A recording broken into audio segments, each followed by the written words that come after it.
Welcome to USA Global TV and Radio, where our mission is to provide education, entertainment, hope, and inspiration.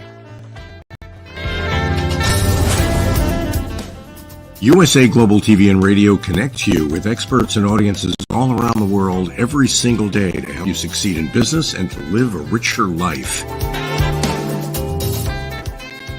Visit us at usaglobaltv.com to learn about career and life-changing training and mentoring programs like the Listening Mentor. Subscribe to our newsletter to stay informed about our special programs and offers. Discover how you can become a guest on one of our shows or a host or producer of a USA Global TV and Radio show of your very own. That's USA Global TV and Radio, where the doctor is always in.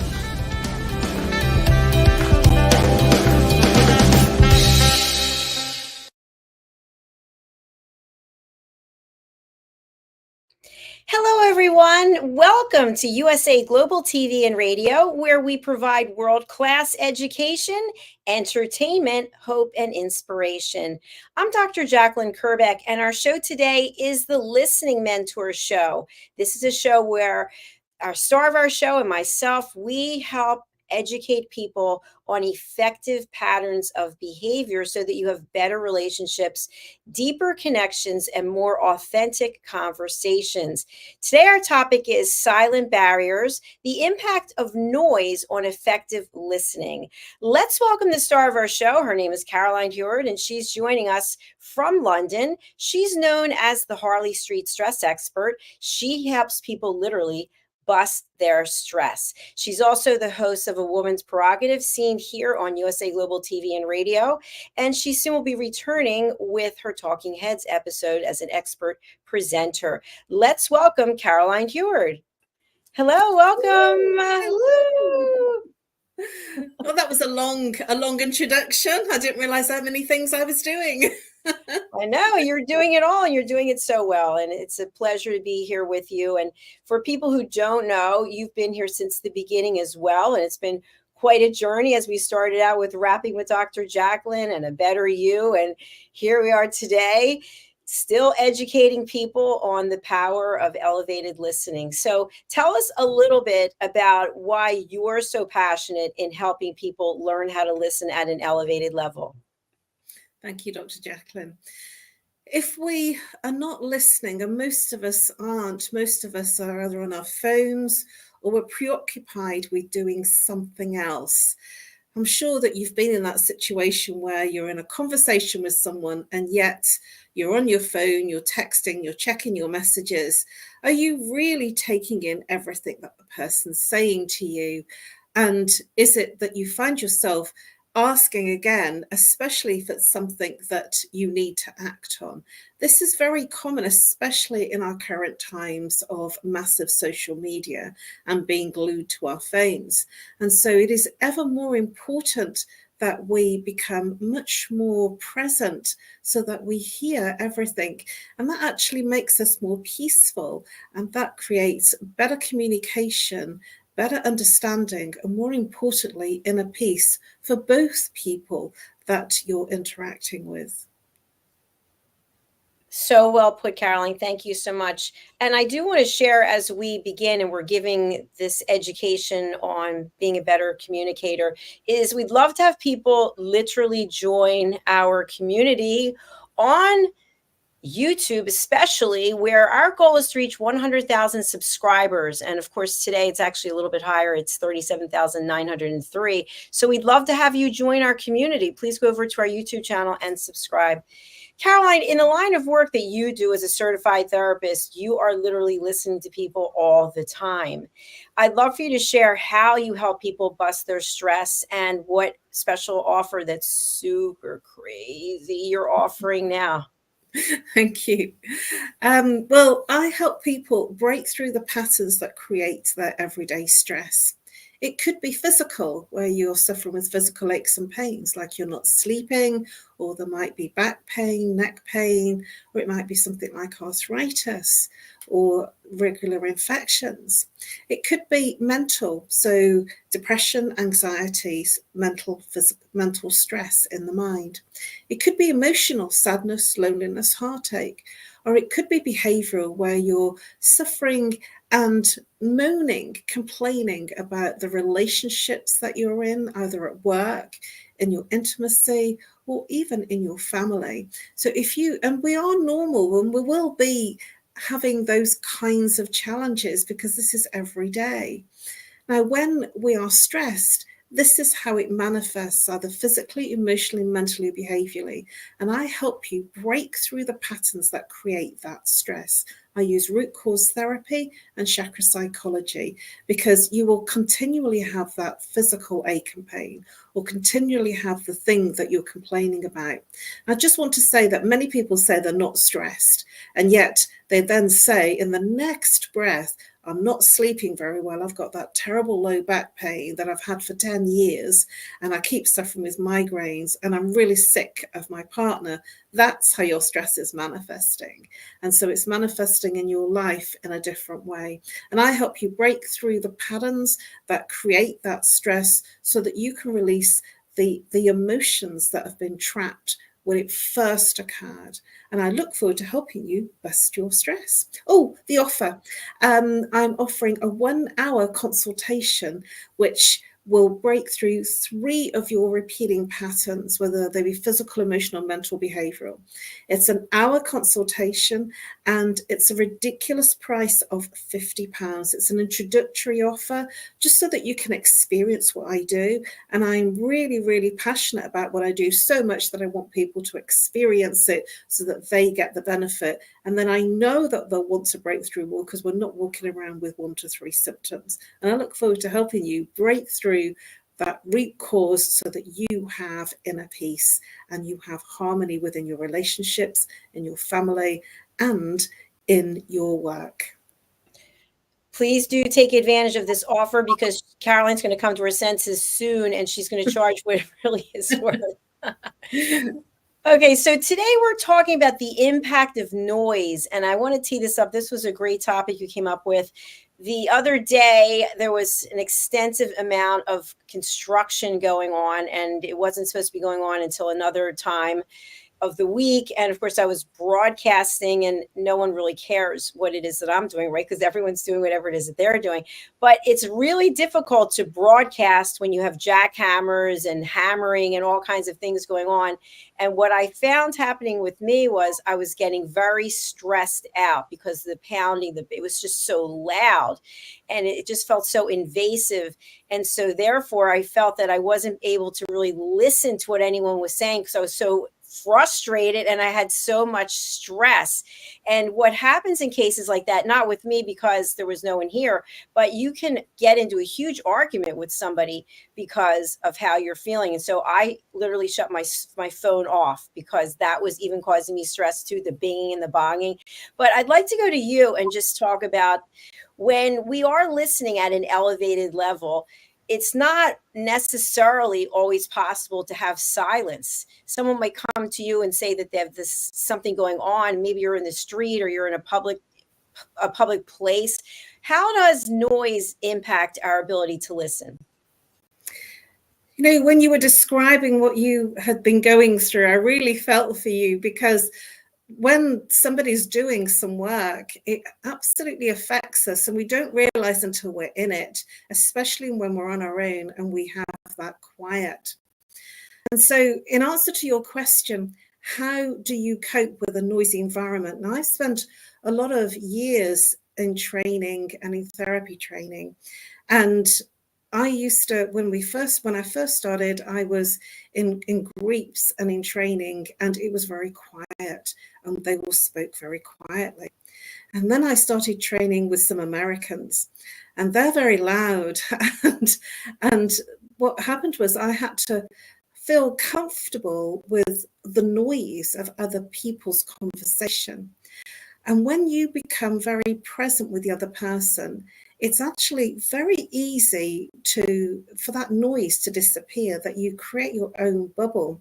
I know it sounds unbelievably crazy, and it's happened to me. I've been in a very busy restaurant, for instance, where it's very full. There's lots of conversation, lots of noise and clatter and banging. And yet with the people that I'm with, especially if I'm with one or two people, it goes very quiet, and it's almost like all the din on the outside dissipates and there's just the conversation.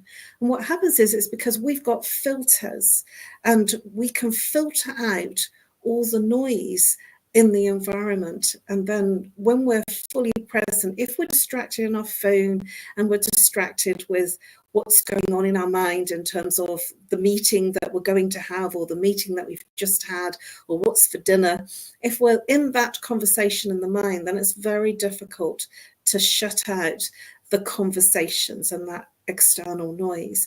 But when you're fully present with the person that you're with, it is very easy, when you are totally with them, for the surrounding noise to go quiet, so that you've only got you in your little bubble and the other person. And I've done it many times, and it's actually a very beautiful experience, because when you look up and you raise your head above the parapet, suddenly you realize that the restaurant is cleared. And the people that are working in the restaurant, they're looking at you. They've put all the chairs on the tables and you didn't notice. And that's happened to me many times. And it's because I'm totally present. And that's the secret, to really be with the other person. It gives you an incredible experience as well as the other person. Thanks for sharing that. It's interesting. I've been in restaurants in the same situation, like, whoa, I guess it's time for us to go. But it truly is shutting out the rest of the world. And to what you talked about and what I shared yesterday, or the day before when this was going on, I mentally was not able to be totally present because I had so many things going on in my mind. And so I think that's important when we look at what does it mean to be totally present. We can't be thinking about something else. Somebody could be sitting there with you and they're looking at you and they're nodding, but they're actually in their head and they're thinking of something else. And they're getting bits and pieces of the conversation, but they're not getting the whole conversation. What telltale signs are there, Caroline, if any, about when someone's looking at you and they are acting like they're listening, but they're not listening? It'll be when they're nodding in the wrong places. Some people actually are very used to it, especially with their partners. And they'll say, yes, dear, yes, dear, yes, dear. And then the woman might say something like, and if I just take all my clothes off and run up and down the street naked, how would you feel? Yes, dear. So that's how you know that they're not listening. So you can check them out. And I mean, that's a very, sort of cynical and fun way to do it. And that's what happens in some couples. But you can notice, because if you ask a question and they didn't answer, then you'll know that they're not listening. Or if you go silent, waiting for a response because you've asked them something and you need a response rather than a nod, and they haven't answered you, you can definitely tell for sure that they didn't hear you because their mind is preoccupied. And this is a situation with many people, because we have so many things that are demanding our time mentally in terms of what we have to do in an everyday situation. And so this can be forgiven because our minds do wander. And this is where we're living in the mind and not actually being present with the other person. And, you can call them out on it. And if you go silent because you're waiting for a response to something and they didn't answer, and then you repeat the question because you do want an answer, that's how you can tell for sure that they didn't actually listen. All right. Some of you have just been caught out there, just so you know. Caroline, in many locations, work facilities, offices, places where people had their own office, there's now a bullpen or there's a communal area and people have their little desk situation. There's a small wall, a dividing wall, but you can see or up around over it.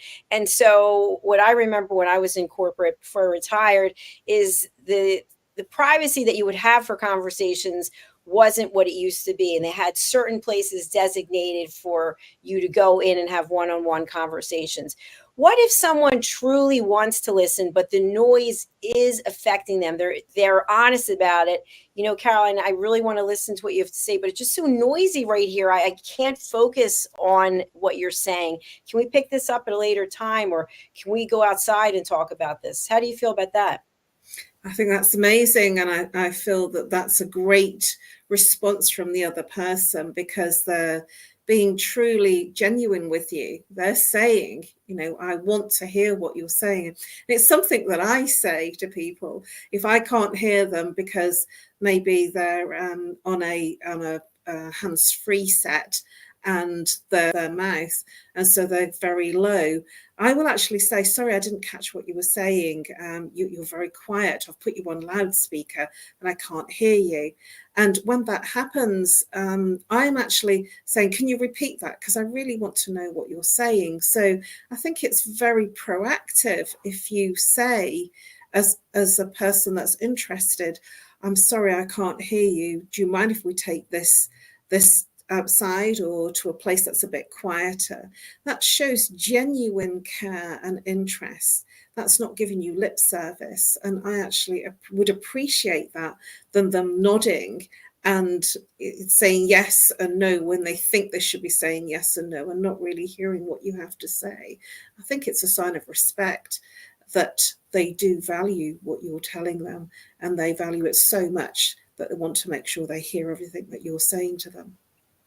Absolutely. What a special gift when someone acknowledges that what you have to say is meaningful and they want to take the time to be able to hear what you're saying. I shared with you before we started the show that this evening I will be teaching setting boundaries and asking permission. And I started thinking about my own boundaries and how setting boundaries has really changed for me in the last 2 years since I started teaching this class. And I have a basic system that I use. I want to run it by you. It's the first time I'm saying it publicly, but I realized the boundaries as to whether or not I make a decision to do something, whether it's for business or personal, is I have a return on happiness gauge. So if I do X, and I'll give you an example, if I do X, what is the upside? And then what are the possible risks? So it's the old, I guess, risk reward. But I used to play tennis. I was co-captain of the tennis team when I was in high school. And then I stopped playing. Then I started playing. And I was walking by the tennis courts and I thought, I wonder if it'd be nice to pick up a racket and play again. And immediately in my head, I started going through, okay, what are the positives? What are the negatives? And the negatives were I could definitely get hurt and that would really mess everything up. So I set a boundary that I'm not going to pick up a tennis racket. And I walked by the pickleball courts and I thought, well, I've done that before. That's good exercise. It's a great way to meet other people, but I could get injured. So that's off the list. So that's how I look at everything and set a boundary. And even in communication, what is the value I'm going to get out of working with this person, helping this person? Then what's the downside? And that really has helped me in a lot of ways. What do you think as a therapist? Wow. Wow.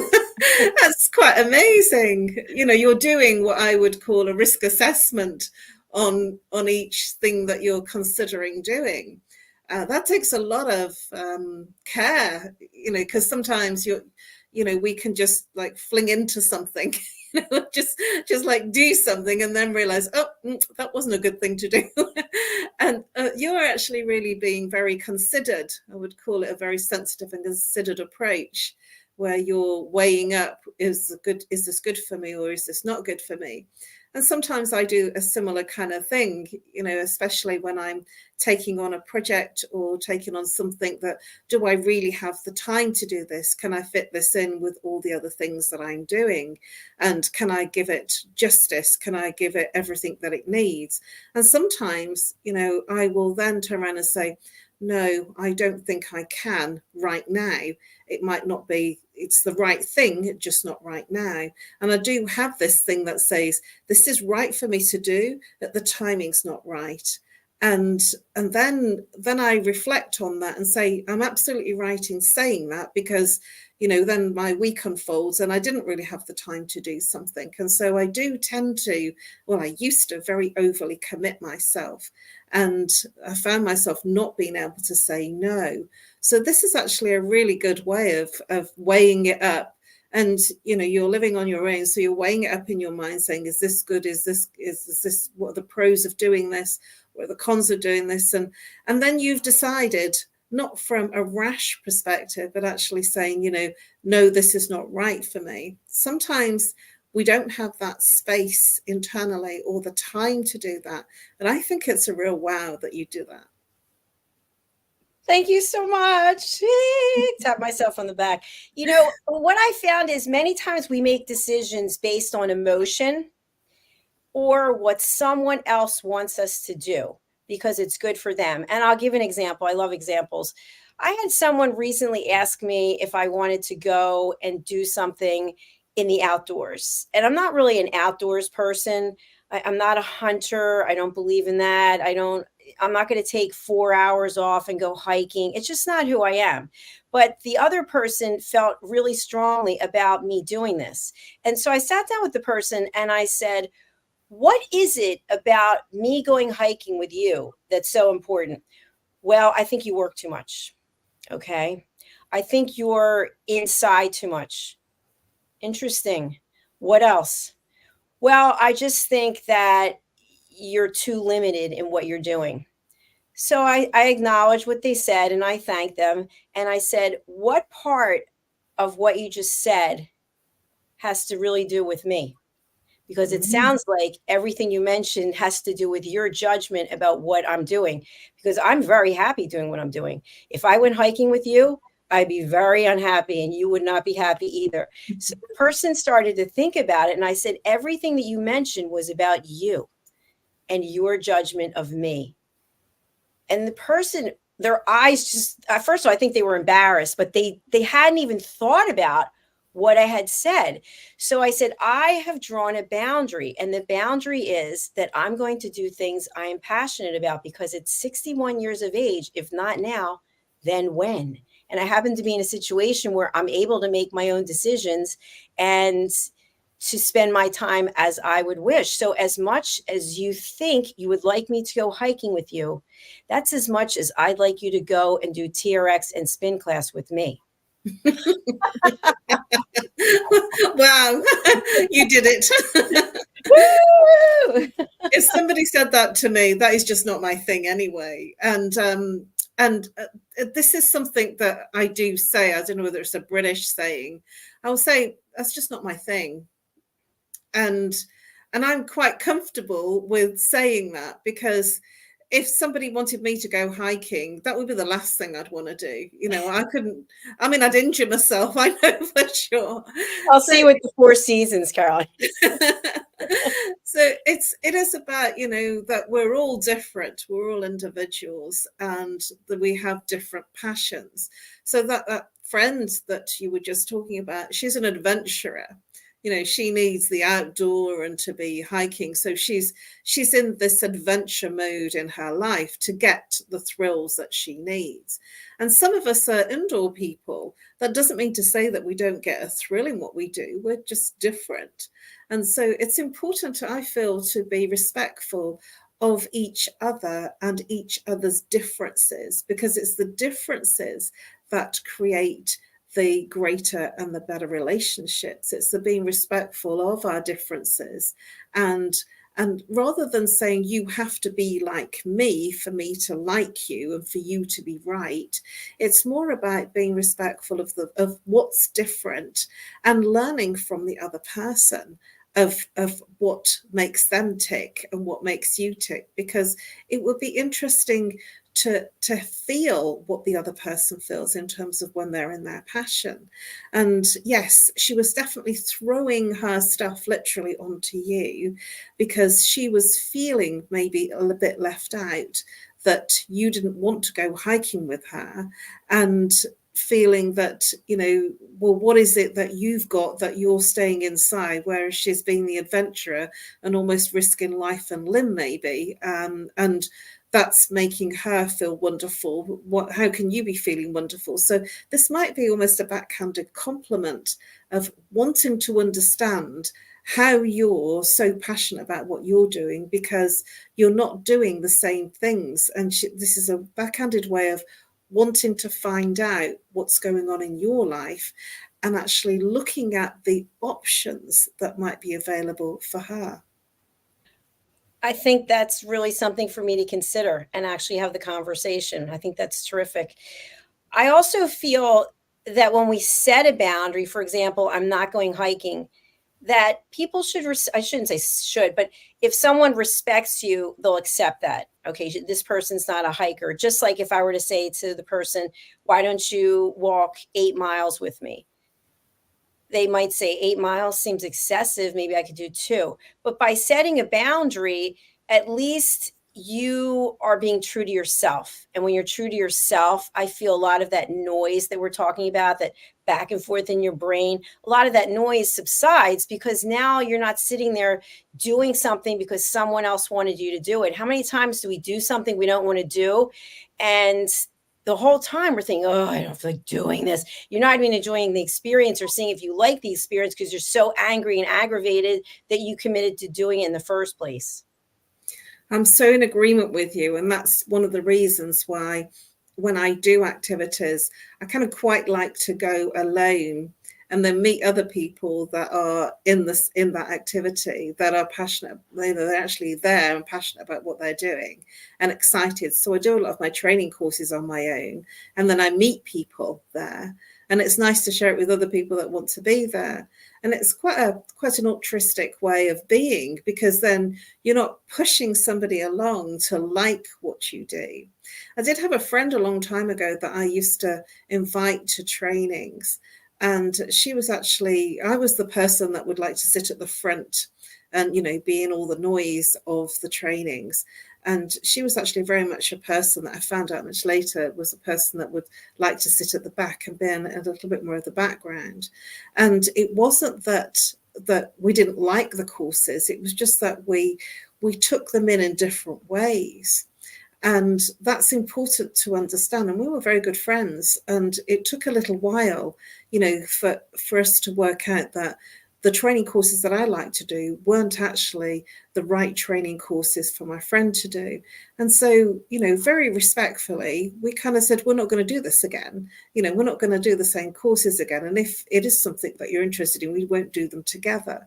And that was being respectful of each other's differences, that I would want her to sit in the front with me and then she would feel uncomfortable. And because we went together, it was like I was putting on her, and I was quite young at the time. And I feel that now I've grown into, sort of more of my own personality and less of being in an identity.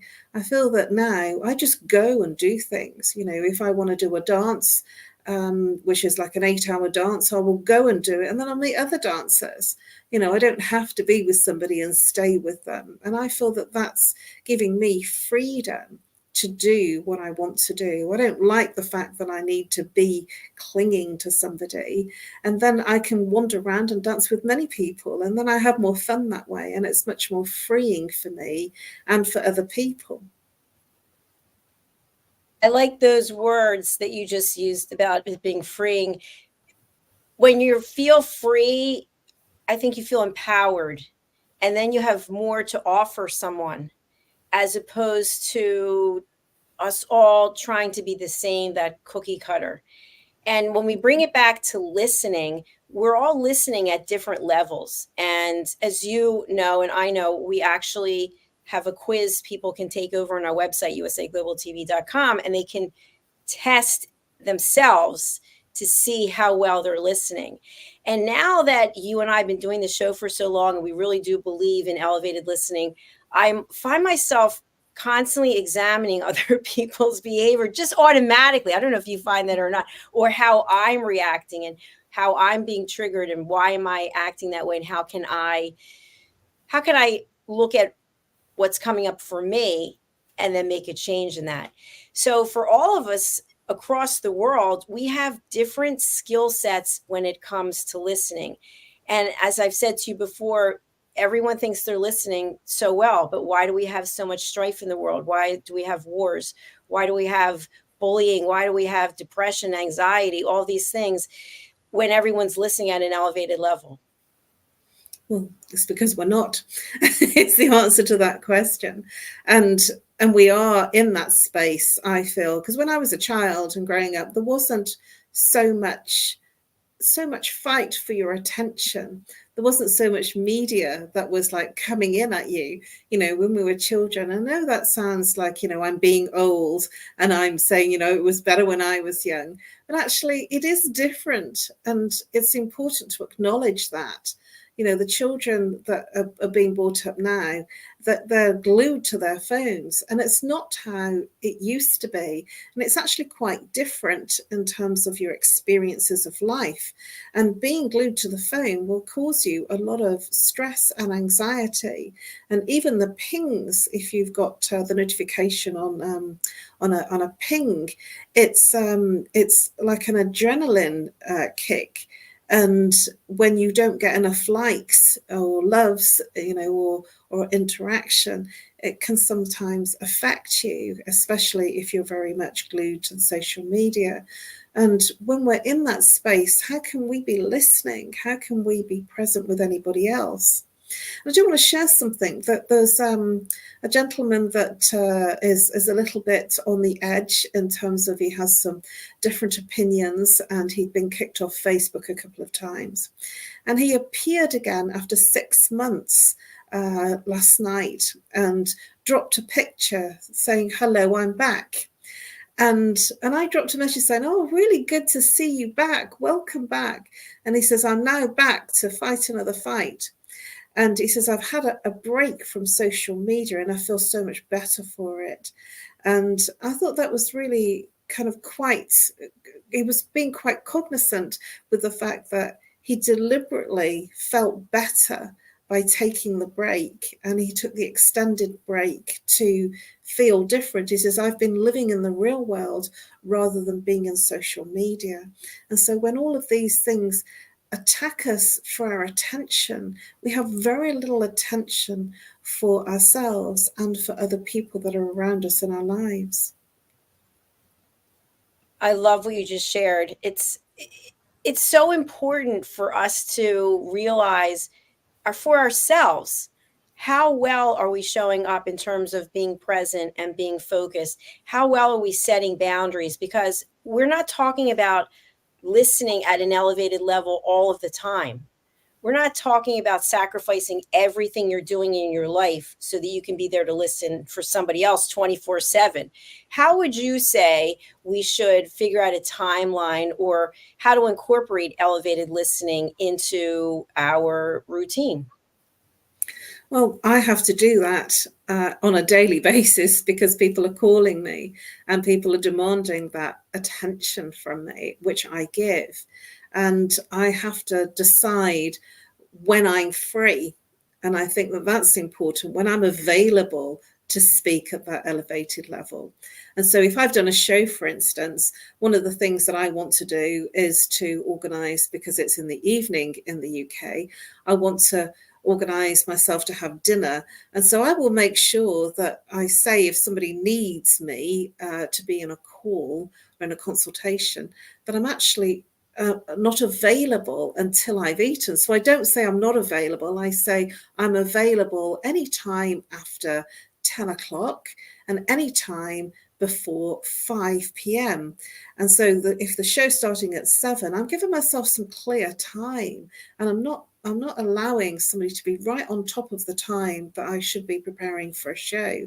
And I feel that that's important. That's a boundary, and it's a very good one. And it might be that I might lose a client. It might be that they've contacted me at 6 o'clock, and I might send them a message back and say, I'm not free now until late, so it'll be better on Tuesday morning. And it might be that it's not right for them. And so they'll say, well, let's arrange to catch up a few days later. And I think this is being respectful of when you really have the time. And when I first started doing my training work and working with clients, I would be consistently, I'd organize dinner and then I'd get a call and I would take it. And now I don't, because it's important that I nourish myself and I look after myself so I'm totally free and fully present for the other person. So understand what your needs are. And if you need a lie-in, don't say you're available at 6 in the morning if you need a lie-in. You know, if you know that you've had a late night and you've been working till 11 or midnight, that you're not going to be bright-eyed and bushy-tailed to take a call and a consultation call at that, or even a friendship call at 6 in the morning if you've only been in bed for 4 hours. And so this is just, it sounds like common sense, but you'd be surprised that many people don't consider these things. They just literally pick up the phone without any consideration for themselves. And then they get disgruntled and they get frustrated because there's a boundary that's been overstepped and they haven't said anything to the other person. Exactly. And something I want our audience to take away from this is, I know it might sound scary to tell someone no, I'm not available at this moment. Sometimes people just the thought of it, they can't do it. And then obviously how the other person is going to receive it. And we've seen this happen before when someone says, I really don't have the time to do this. Well, what if we did this and this? And then you could find the time, right? They give you options. They start providing solutions for you when you know how much you can handle. And they kind of back you into a wall because you allow yourself to be backed into it. And finally, you just give up and go, okay, what is it you wanted to talk to me about? Knowing that you don't have the mental capacity. You talked about when you've done a show. I know for me on a Friday, please leave me alone after work. Like, do not come near me. I had some friends ask me to go out. I said, I don't have it. I don't have anything left to give. I can't listen anymore. I don't want to talk. I just want my body and mind to be at peace because I know I don't have anything left in the tank, so to speak. But other people might feel the same way, but won't say, I can't do it because of their fear of rejecting someone. Maybe if you reject someone, they're not going to be your friend anymore. There's all kinds of things that come up for us that are fear-based. What do you think? Oh, this is a loaded one, being able to say no gracefully and consciously. You're not saying no, not ever. You're just saying no, not right now. And I feel it's important. It's something that I had to learn because I never said no. I always said yes. I was very much a people pleaser and also an approval seeker. And I've learned over the years that nobody can give you the approval. And when you are the type of person that says yes to everything, you're then stepping across your own boundaries and what feels good for you. And so you will feel a level of frustration or even resentment to the other person because you haven't said no. And I invite you to practice no, and just feel inside how it feels, because it can actually be very empowering when you say, no, I'm sorry, I'm not free now. I am free at this time on this day. And it then allows the other person to consult their diary, because how do you know that they're coming to speak to you when they're free and not knowing if you're not free? And it's important to be respectful of your own boundaries, because when you are respectful of your own boundaries by saying no, not right now, or it's not a good time, please call me back. It might be 4 hours later because you're doing something. It might be that it's too late and you're looking at the following day. Never be afraid to say no, because I feel that there's far more respect for saying, I'm sorry, I was free up until 5 o'clock, and now I'm getting ready to do my shows. I'm getting ready to do something else. And so now I'm not free until the following day. I just think that allows the other person to say, oh, right, okay, you haven't got time to speak now. Thank you very much for letting me know. Let's speak another time. And so saying no is actually empowering for you.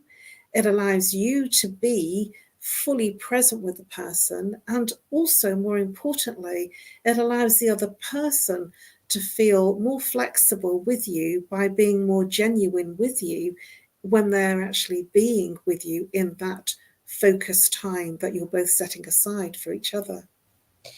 Absolutely. And Caroline, one thing I did not hear you say, which is fantastic, is in the examples you gave, you didn't give a bunch of excuses. Here's where saying no starts to fall apart.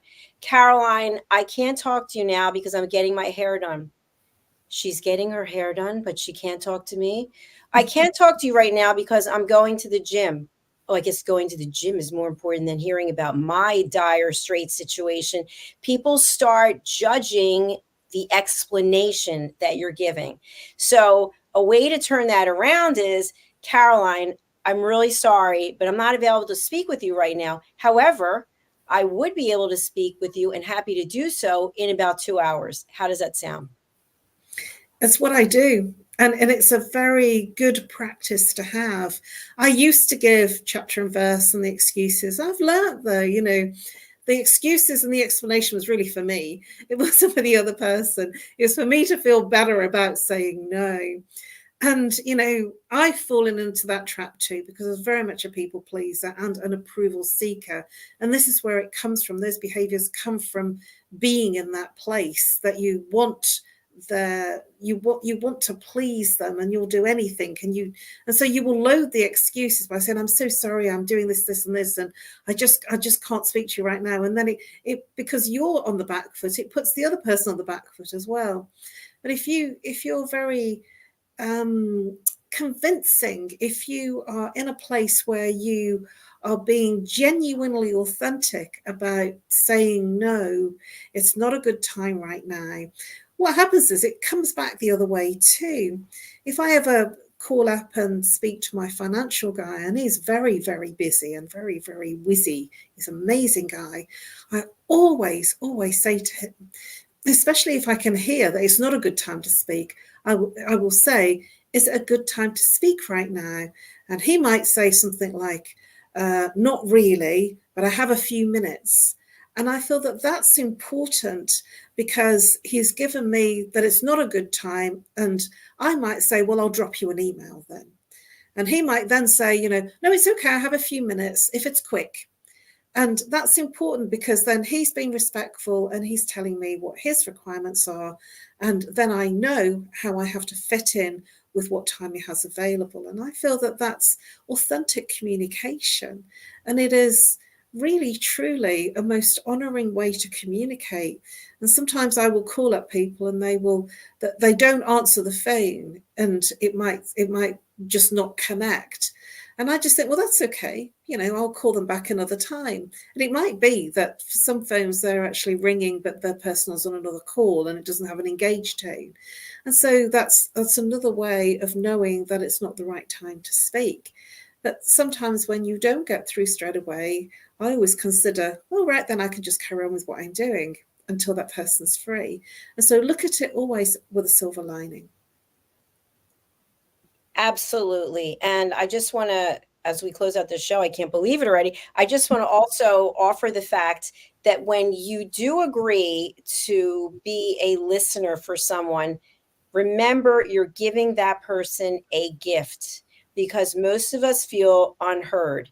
And many conversations that we have with people are one way, unless you are someone who practices elevated listening, or you're doing so now. You're taking the quiz to find out where you stand with your listening skills and how can you improve on them.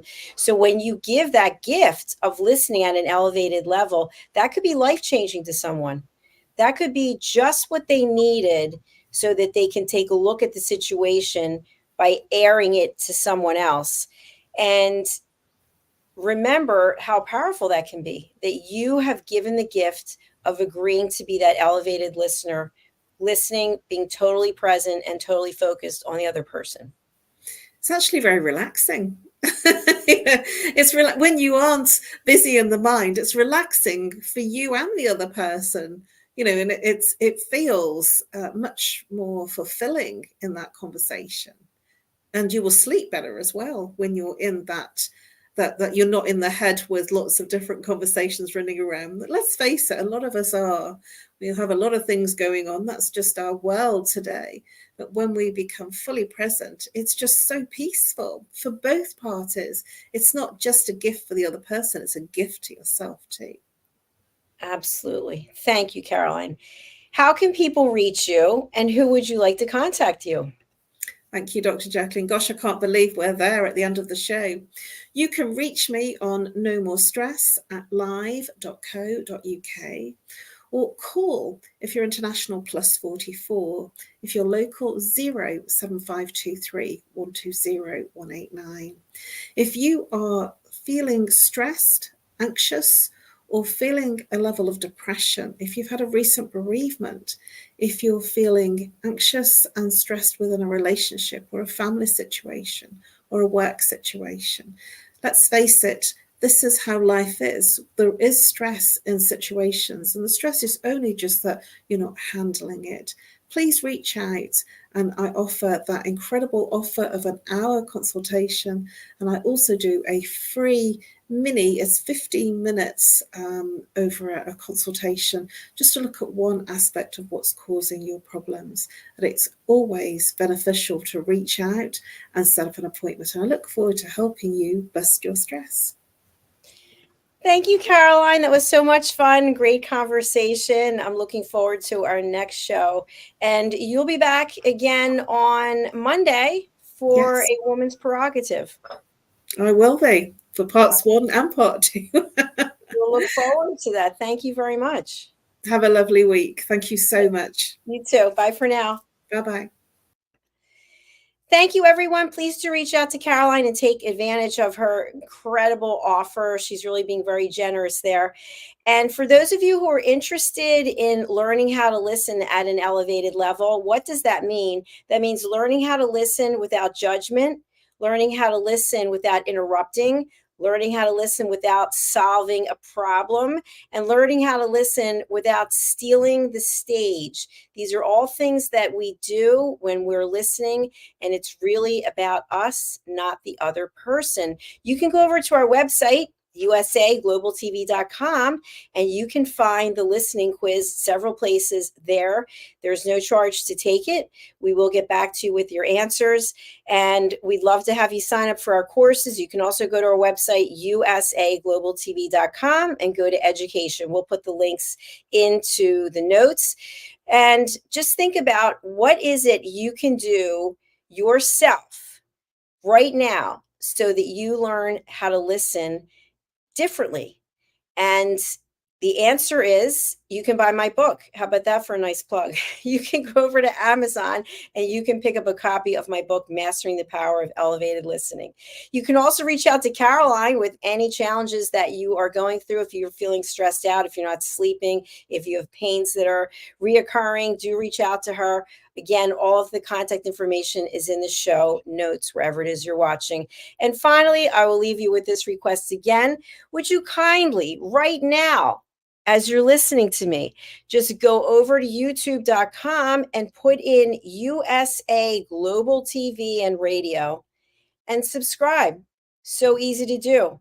We also have a second channel, which is Dr. JACALYN KERBECK, and we'll be making up slides for that as well. We'd love to have you follow us on both of our YouTube channels. If you have a Roku TV, you can download our app, which is USA Global TV and Radio. If you have an Amazon Fire TV, you can download our app, which is USA Global TV and Radio. If you are on the E360 app, you can find our shows there. If you're on Zizzle app, you can find our shows there. Thank you again for being here. I really do appreciate it. We're going to go over now to our sponsors, and we'll be back with our next show shortly. Take a look. USA Global TV and Radio proudly presents our partner and sponsor, Mr. Philip Sykes and the British School of Excellence.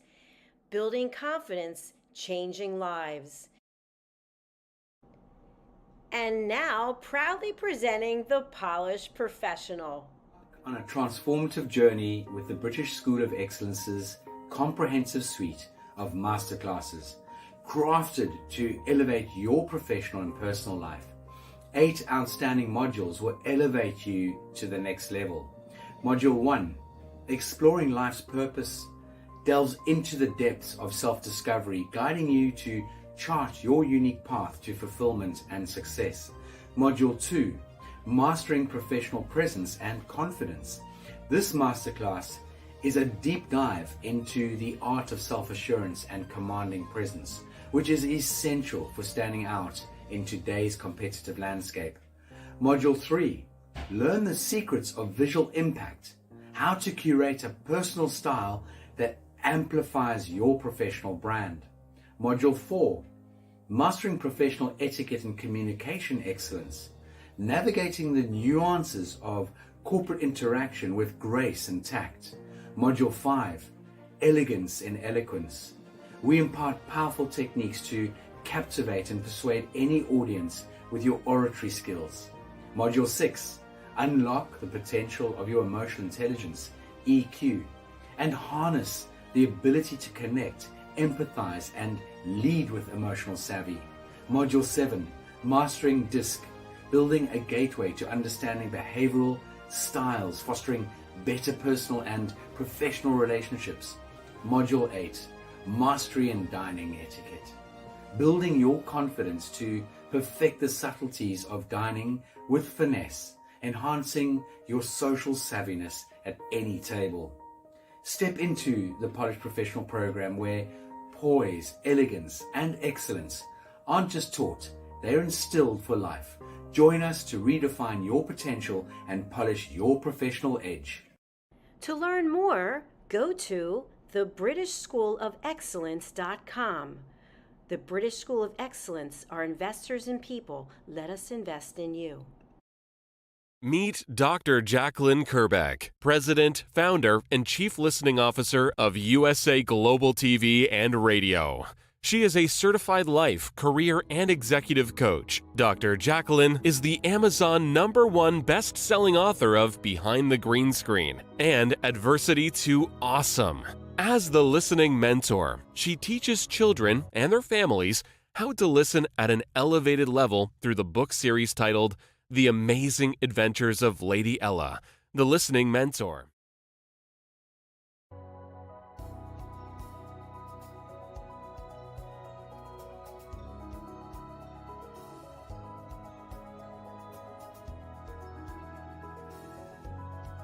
The Creative Hearts Awakening book series features heart-centric creatives who share their awakening journey. Through the Power of Listening educational course platform, people can get certified as elevated listeners on USA Global TV and Radio. Learn how to center yourself and align with nature through the power of nature, plants, and shrines.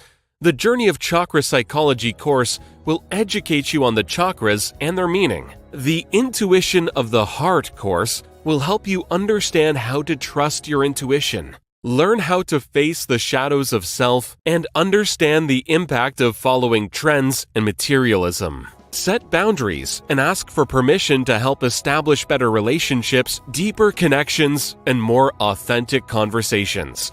Take your communication expertise to a higher level with the course for curious humans. After all, we are not robots. Looking to start your own podcast platform? Get everything you need in the Podcaster Pro package with Dr. JACALYN KERBECK. How can music, breath, and your voice set you free? Find out with the Power of Listening courses. Dr. JACALYN is a certified meditation teacher, yoga instructor, and Juice Plus distributor. She will help you create a plan for your healthy lifestyle. As an expert in the art of interviewing with over 3,000 hosted and/or produced live broadcasts, Dr. KERBECK helps her clients stand out as global broadcasters. Dr. KERBECK's books are available on Amazon. Start your listening journey by reading. Tune into the Listening Mentor TV show, Fridays on USA Global TV, and learn how listening can be your superpower. Dr. JACALYN KERBECK, MBA, DBA, Certified Holistic Life, Career, and Executive Coach, Certified Yoga Sculpt Teacher, Certified Meditation Teacher, The Listening Mentor, Singer-Songwriter, Founder, President, Chief Listening Officer of USA Global TV and Radio. drjacalyn.com. Thank you to all our elevated listeners, team members, animal characters, and co-authors. Contact us at 215-852-9406. Jacalyn at drjacalyn.com.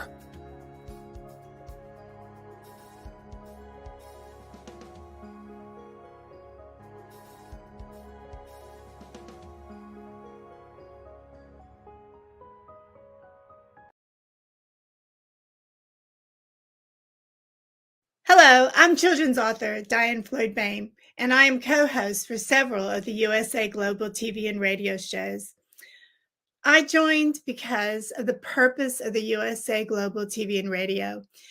They provide content for the viewers and listeners, an opportunity for people around the world to have their own show or even be a guest on an existing show. We truly believe in helping others get their positive message out to the world.